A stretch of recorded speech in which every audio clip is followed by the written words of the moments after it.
Здравейте, добре дошли в канала, искам да знам.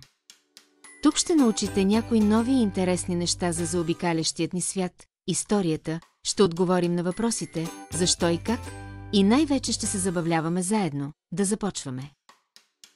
Епизод 3. Слънчевата система. Днес ще се отправим на едно невероятно пътешествие до нашата Слънчева система. Тя е нашето космическо семейство, в което Слънцето е в центъра, а около него се въртят 8 уникални планети. Всяка от тях има свои собствени тайни и чудеса. Слънцето, планетите, техните луни, астероиди, комети и много други интересни обекти са част от едно цяло. И една невидима сила, наречена гравитация, свързва всичко това. Гравитация. Виждате ли тази топка? Когато я хвърлим нагоре, тя винаги пада обратно на Земята. Защо ли се случва това? Това е заради гравитацията. Тя е невидима сила, която привлича всички предмети един към друг. Благодарение на нея хората, животните, дърветата и дори въздуха, който дишаме, остава тук на Земята. Но тя не е само тук. Всяко небесно тяло я има. Например, Слънцето е толкова голямо и масивно, че неговата гравитация държи всички планети в Слънчевата система около себе си. Откъде знаем за гравитацията? Един много умен човек, който се казвал Исаак Нютон, направил откритие. Един ден Нютон седял под дърво и мислил за светът около себе си. Изведнъж. Бум! Една ябълка паднала точно до него. Замислил се. Защо ябълката падна право надолу? Защо не настрани или нагоре? Това го накарало да проучи силата, която дърпа предметите към Земята. И така той открил гравитацията. Слънцето. Това е нашата звезда.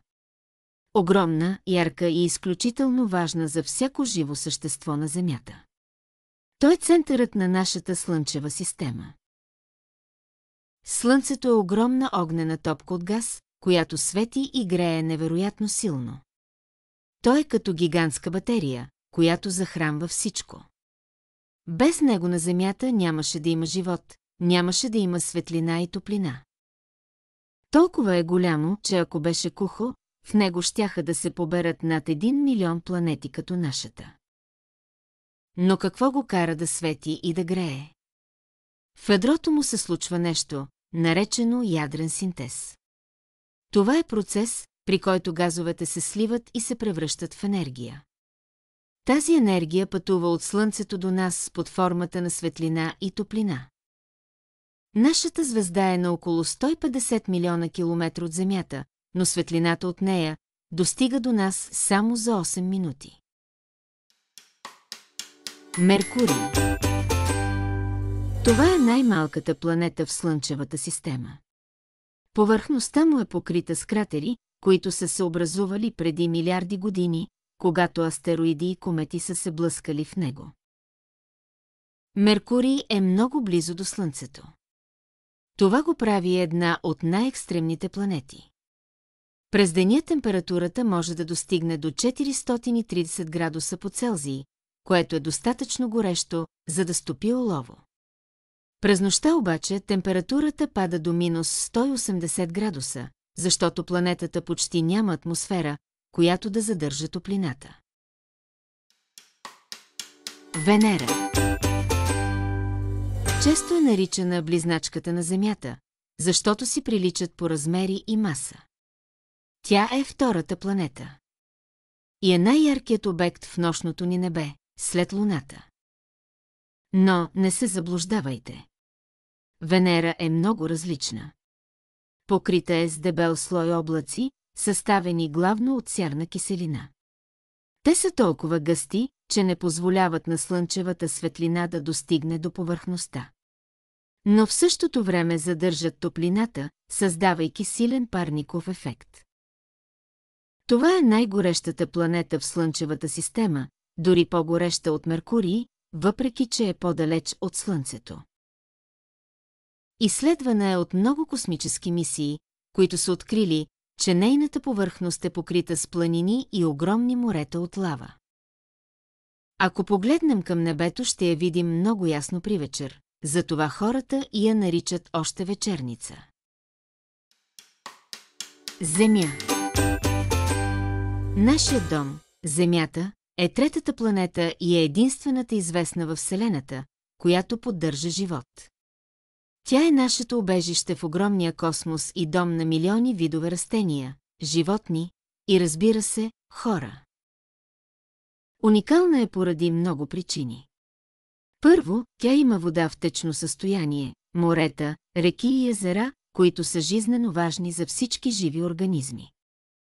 Второ, има плътна атмосфера, съставена предимно от азот и кислород, която ни позволява да дишаме и ни предпазва от вредната слънчева радиация. Земята има особена структура. Тя се състои от няколко слоя. Ядро, мантия и кора. Ядрото е изключително горещо и генерира магнитно поле, което ни предпазва от космическите лъчи. Снимките от космоса ни напомнят колко красива и крехка е нашата планета. Марс. Наричана е червената планета заради цветът на повърхността си. Това се дължи на железния оксид, който покрива скалите и почвите му. Това е втората най-малка планета в Слънчевата система, само малко по-голяма от Меркурий. Атмосферата е съставена предимно от въглероден диоксид, което означава, че хората не могат да дишат без специално оборудване. На Марс се намира най-големият вулкан в Слънчевата система, Олимпус Монс, който е почти 3 пъти по-висок от планината Еверест. Освен това, там е и огромният каньон, наречен Валес Маринерис, който е 4 пъти по-дълъг и 7 пъти по-дълбок от големия каньон на Земята. Червената планета има 2 малки спътника – Фобос и Деймос. Те са много по-малки от нашата Луна и имат неправилна форма. Учените смятат, че може би са астероиди, които са били прихванати от гравитацията на Марс. Марс е не само обект на научни изследвания, но и потенциална дестинация за бъдещи човешки мисии. Учените и инженерите по целия свят работят по планове за изпращане на хора на тази планета в следващите няколко десетилетия. Може би, някога, това ще бъде нашият втори дом. Юпитер. Това е най-голямата планета в Слънчевата система. Вместо от скали, Юпитер е изграден от газове. И е толкова голям, че в него биха се побрали над 1300 земи. Известен е със своите красиви ивици от облаци, които са резултат от мощни ветрове и бури в атмосферата му. Най-известната буря е голямото червено петно. Гигантски ураган, който е по-голям от Земята и трае вече над 400 години. Той има над 80 луни, но 4 от тях са по-специални. Това са Ио, Европа, Ганимед и Калисто. Някои учени смятат, че на тях може да има условия за съществуване на живот и за това ще ги разгледаме в следващо видео. Юпитер е не само гигантска планета, но и играе важна роля в Слънчевата система. Той действа като щит, използвайки мощната си гравитация, за да отклонява астероиди и комети, които могат да застрашат Земята. Сатурн. Сатурн е втората по големина планета в Слънчевата система, след Юпитер. Той също е газов гигант, съставен главно от водород и хелий, и е известен със своите красиви и сложни пръстени. Пръстените на Сатурн са направени от милиарди парченца лед, скали и прах. Те са много тънки с дебелина само около 20 метра, но се простират на повече от 280 000 километра в ширина. От многото луни, които има тази планета, най-голям е Титан. Този естествен спътник е уникален, защото е единствената луна в Слънчевата система с плътна атмосфера и течни езера на повърхността си. Но тези езера не са от вода, а от метан. Уран. Често се нарича леден гигант. Той е съставен главно от лед, скали и газове като водород, хелий и метан. Метанът в атмосферата му придава характерния синкаво-зелен цвят. Уран има система от пръстени, макар и не толкова ярки като тези на Сатурн. Това е най-студената планета в Слънчевата система, с температури, които могат да паднат до минус 224 градуса по Целзий. Интересен факт е, че Уран е първата планета, открита с телескоп. Нептун. Това е осмата, последна планета в Слънчевата система. На Нептун има екстремни условия. Там ветровете са най-бързите, достигащи скорости от над 2000 км в час. Тези ветрове създават огромни бури. Единственият космически апарат, доближил се до планетата, е Voyager 2. Слънчевата система е като едно голямо семейство, в което всяка планета има своята роля и своята история.